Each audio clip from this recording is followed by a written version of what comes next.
இயேசுவிலே பிரியமான சகோதர சகோதரிகளே, உங்கள் எல்லோருக்கும் ஆண்டவராகிய இயேசு கிறிஸ்துவின் பெயரால் காலை வணக்கங்கள் மற்றும் வாழ்த்துக்கள். நான் உங்கள் அகஸ்டின் வேதியன். இன்று ஆகஸ்ட் மாதம் 6ஆம் தேதி 2024ஆம் ஆண்டு. ஆண்டவரின் மடியில் 5 நிமிடங்கள். இன்றைக்கு நம்முடைய தாய் திருச்சபையானது ஆண்டவரின் உருமாற்ற விழாவை கொண்டாடுகிறது. ஆண்டவராகிய இயேசு கிறிஸ்து தாபோர் மலையில், இந்த தாபோர் மலைங்கிற பேர் பைபிளில் இருக்காது, ஒரு மரபு வழி செய்தி, ஒரு பாரம்பரிய செய்தியை சொல்லுவாங்க. அவர் தாபோர் மலையில் உருமாற்றம் பண்ணான்னு சொல்லுவார்கள். அதன்படி ஆண்டவராம் இயேசு கிறிஸ்து தாபோர் மலையில் உருமாற்றம் அடைந்த அந்த ஒரு நிகழ்வை நாம் இன்னைக்கு தியானிக்கவிருக்கிறோம். இந்த உருமாற்ற விழாவானது 15ஆம் நூற்றாண்டு வரும்போது கொண்டாடி வரணும். இந்த விழாவை பல்வேறு தேதிகளில் கொண்டாடப்பட்டு வந்தது. ஆனால் 3ஆம் கலிஸ்துஸ் திருத்தந்தை அவர்கள் இதற்கான தேதியை அறுதியிட்டு கூறினார், வரையறுத்து கூறினார். ஆகஸ்ட் 6 என்று அவர் சொன்னார். அதன் பிறகு 2002ஆம் ஆண்டு திருத்தந்தை 2ஆம் ஜான் பால் அவர்கள் மறை உண்மைகளில் ஜாமான் சொல்கிறோம் இல்லையா, அதில் இதையும் சேர்க்கணும்னு சொல்லிட்டு திருத்தந்தை அவர்கள் ஆணை பிறப்பித்தார். அப்படிப்பட்ட மிக முக்கியமான ஒரு நிகழ்வு. ஆண்டவர் இயேசு கிறிஸ்துவுக்கு இந்த சொல்றது இயேசு கடவுள் என்பதை இந்த உலகம் அறிய செய்த 2வது மாபெரும் நிகழ்வுன்னு சொல்லலாம். ஒன்று ஞானஸ்நானம். எல்லோரும் பார்க்கையிலே தந்தையானவர் சொல்றாரு, இவருக்கு செவி கொடுங்கள், இவர் தான் என் பிள்ளை சொன்ன இல்லையா, இவரே அன்பார்ந்த மகன், இவரை பொறுத்து நான் பூரிப்படைகிறேன், இவர்களெல்லாம் செவி கொடுங்கள் சொல்லியிருக்கார்.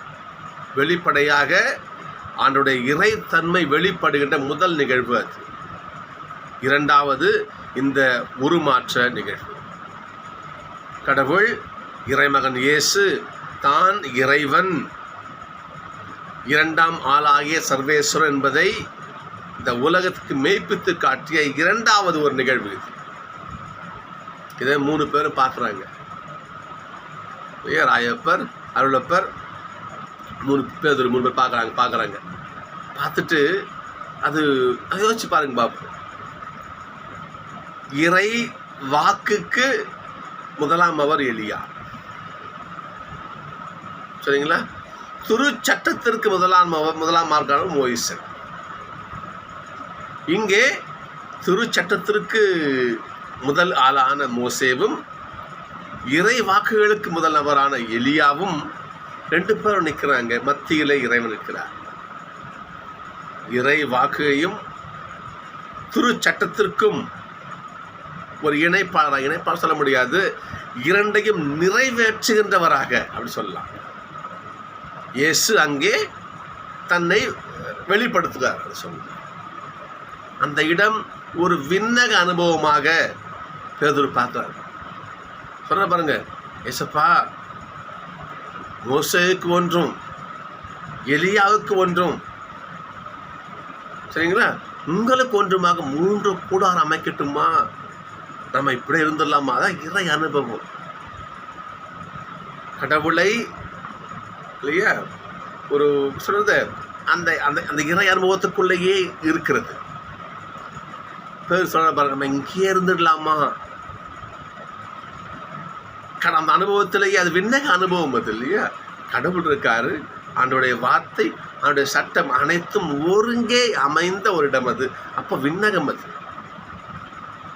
அந்த இடத்துல நம்ம இப்படி இருந்துடலாம் என்று அந்த இறை அனுபவத்திலே பேதுரு ஆழ்ந்து போகிறார்.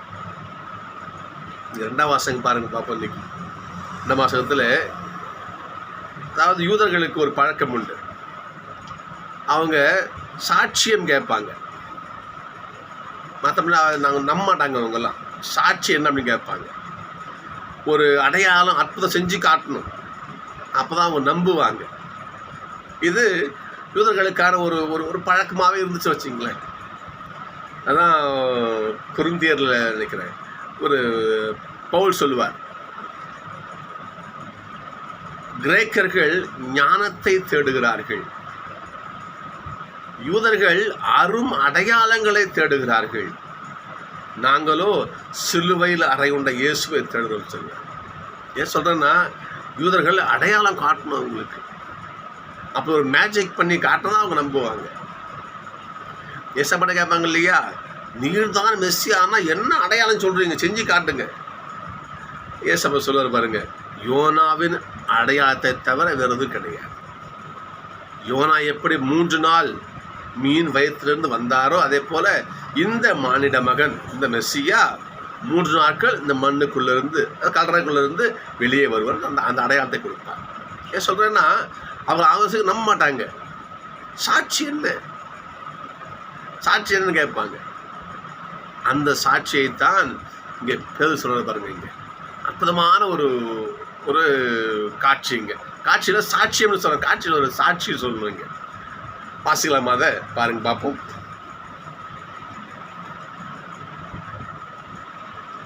புனைந்த கதைகளை ஆதாரமாக கொண்டு நாங்கள் பேசலை. யூதர்களே புனை கதை வச்சு கொண்ட ஒன்று அவனும் உங்களை ஏமாத்தலை. நாங்கள் அவரது மாண்பை நேரில் கண்டவர்கள். நேர்லையே பார்த்தோம். ஏசப்போடைய மாட்சியை நாங்கள் நேரில் பார்த்தோம். தாபோர் மலையிலே அவருடைய முகம் பிரகாசமானதை நாங்கள் பார்த்தோம்.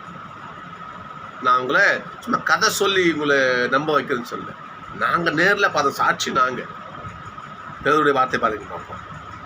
இவரே என் அன்பார்ந்த மைந்தர், இவர் பொருட்டு நான் பூரிப்படைகிறேன் என்று மாட்சிமிகு விண்ணகத்திலிருந்து அவரை பற்றிய குரல் ஒலித்தது. நாங்கள் கேட்டோம். தந்தையுடைய குரல் கேட்டுச்சு. இவரே என் மகன், இவரை பூரிப்படை அப்பா சொன்னார். நான் கேட்டோம். அங்கே பாருங்க பார்ப்போம். தூய மலையில் அவரோடு இருந்தபோது விண்ணிலிருந்து இந்த குரல் வந்துச்சு. நாங்கள் கேட்டோம். எனவே இறை வாக்கினர் கூறியது இன்னும் உறுதியாயிற்று. இந்த வார்த்தையை பேதுரு தான் கண்ட காட்சி மக்களுக்கு விவரிக்கிறார். மக்கள் நம்புகிறார். கடவுள் இந்த நாளிலே ஒரு தலைவர் அரசராக, இந்த உலகின் அரசராக, திருச்சட்டங்களுக்கெல்லாம் அரசராக, இறை வாக்குகளுக்கெல்லாம் அரசராக இயேசு தன் இறை தன்மையை வெளிப்படுத்திய நாள் என்று. இதைத்தான் முதல் வாசகத்தில் தானியேல் இதை ஒரு காட்சியை காண்றார்.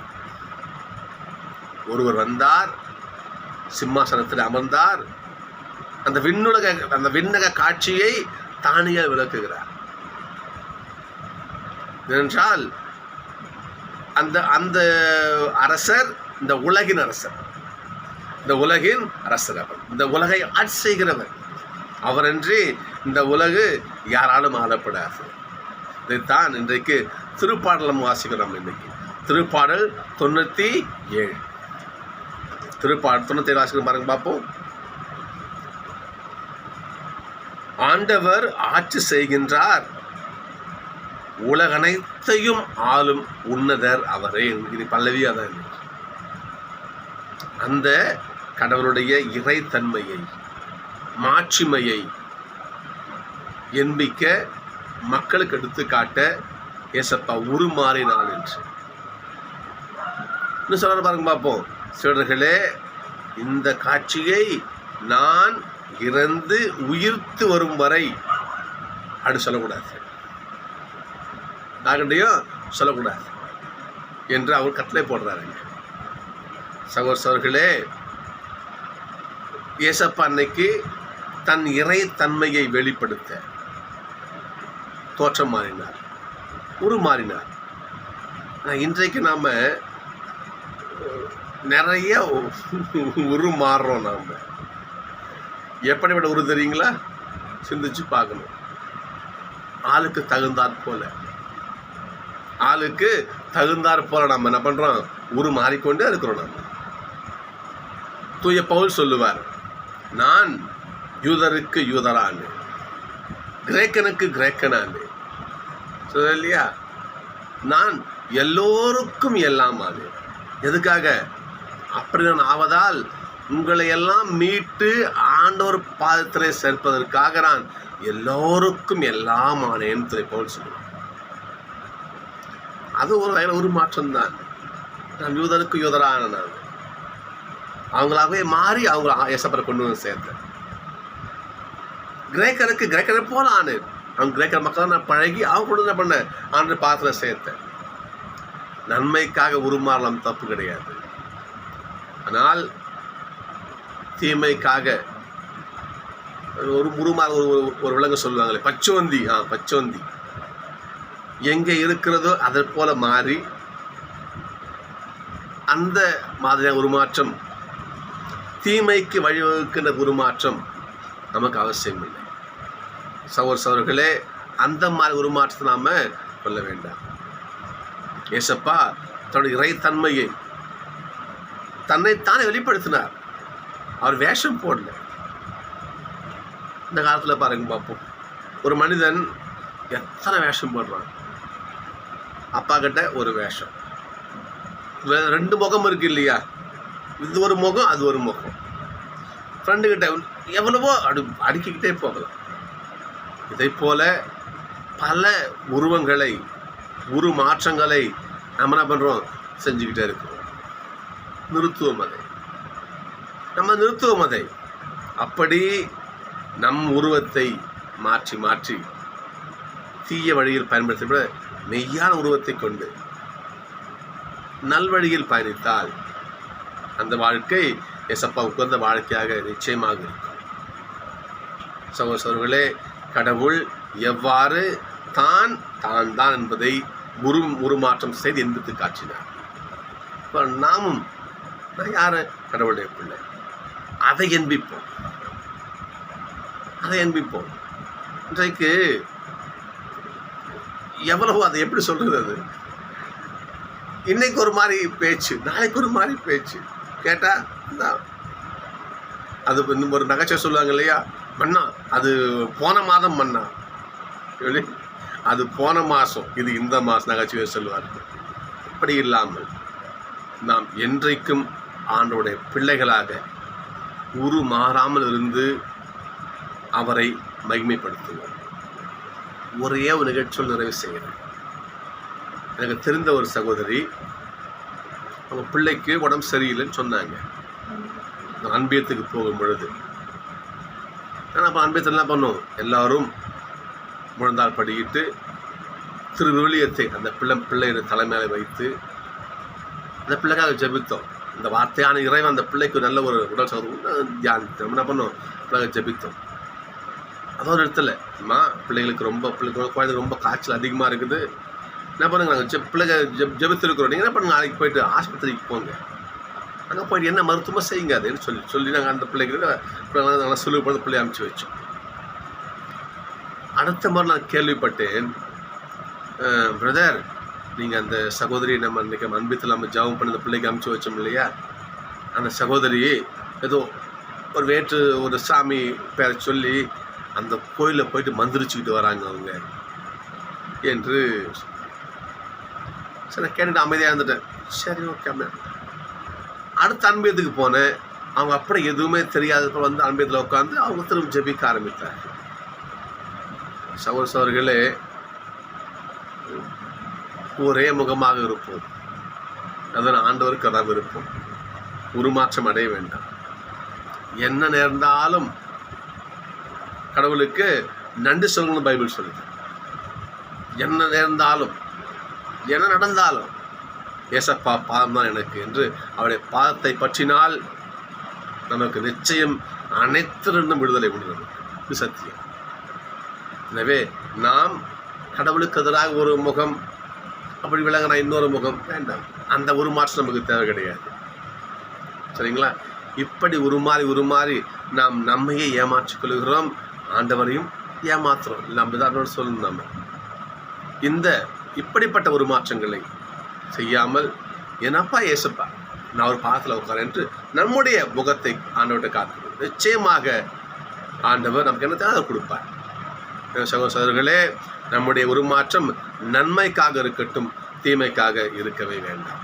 நன்றி. நாளை சந்திப்போம்.